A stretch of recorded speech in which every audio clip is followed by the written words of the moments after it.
ముఖ్యులందరికీ కూడా మరోసారి నేను నమస్కారం తెలియజేస్తూ మరి పార్లమెంట్ నియోజకవర్గ ఇన్ఛార్జిగా మనందరం కూడా ఇది ఒక సన్నాహక సమావేశంగా పెట్టుకొని ఈ రోజు నుంచి కాంగ్రెస్ అభ్యర్థి రఘువీరారెడ్డి గారిని గెలిపించడానికి ముందుకు పోయే విధంగా మన నియోజకవర్గాల్లో, మన జిల్లాల్లో, మన మండలాల్లో, మన గ్రామాల్లో, మన పట్టణాల్లో ప్రణాళికతో ముందుకు పోదామని చెప్పి నేను మీ అందరికీ సవినయంగా విజ్ఞప్తి చేస్తున్నా. ఈ ఎన్నికల్లో అసలు టిఆర్ఎస్ అభ్యర్థి, బీజేపీ అభ్యర్థి పోటీలో లేరు. ఇద్దరి డిపాజిట్లు గల్లంతు ఖాయం. నల్గొండ పార్లమెంట్ నియోజకవర్గంలో గతంలో మెంబర్షిప్ డ్రైవ్ లో భారతదేశంలోనే అతి పెద్ద సభ్యత్వం చేసిన ఘనత మీ అందరికీ దక్కింది. मैडम, मैं जस्ट आपको बताना चाहता हूँ, देश में, पूरी देश में कांग्रेस पार्टी की मेंबरशिप नलगొండ पार्लियामेंट में हाईएस्ट हुआ था.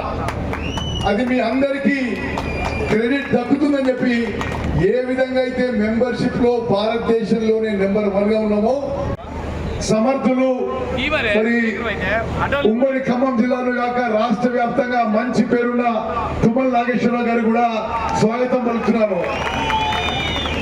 అదేవిధంగా పెద్దలు, గౌరవనీయులు ఈ ఉమ్మడి జిల్లాలో, ఈ రాష్ట్రంలో వారి పేరు ఎవరికి తెలియకపోయిండొచ్చు.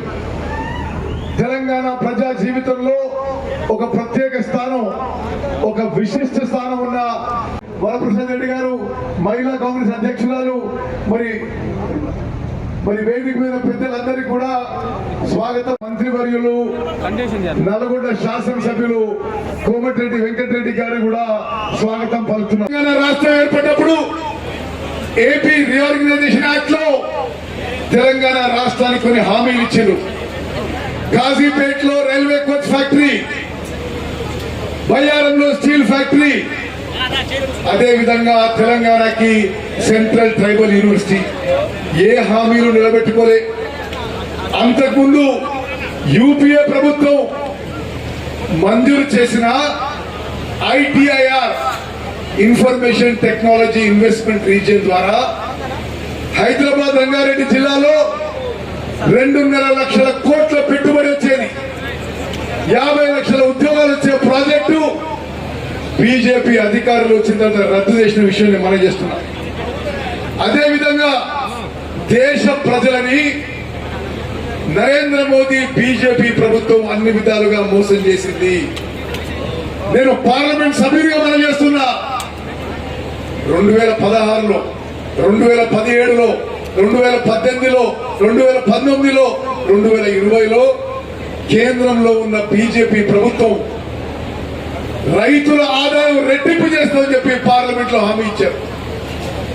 2022లో కూడా రైతుల ఆదాయం రెట్టింపు చేస్తామని చెప్పారు. రెట్టింపు చేయకపోగా రైతుల ఆదాయం నరేంద్ర మోదీ, కేసీఆర్ సమయంలో సగానికి పడిపోయింది. అదేవిధంగా ప్రతి సంవత్సరం 2 కోట్ల ఉద్యోగాలు కల్పిస్తా ఉన్నారు. 2 కోట్ల ఉద్యోగాలు కల్పించే విషయం దేవుడెరుగు. ఉన్న ఉద్యోగాలే మోదీ, కేసీఆర్ లో మరి తక్కువైపోయినాయి. అనిపించింది. ఆస్తులు కోల్పోయినరు. మీ వ్యవసాయాలు, వ్యాపారాలు దెబ్బతిన్నాయి.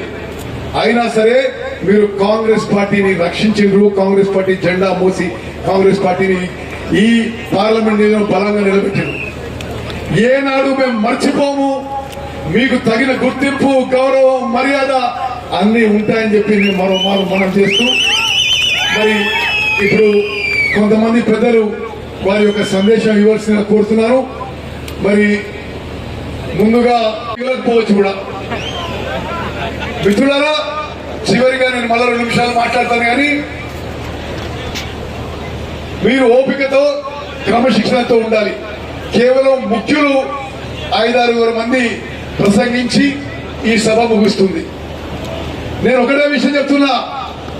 మీ ఉత్తమన్నగా ఈ ప్రాంతం నుంచి 7 సార్లు ప్రజాప్రతినిధి ఎన్నికైన వ్యక్తిగా గతంలో ఈ 7 సెగ్మెంట్లో ఎంపీగా, ఈరోజు మంత్రిగా, ఈ నల్గొండ పార్లమెంట్ నియోజకవర్గంలో కాంగ్రెస్ పార్టీ బలంగా నిలబడిందంటే మీ రక్తం, మీ చెమట, మీ త్యాగం అని చెప్పి నేను మనం చేస్తున్నా.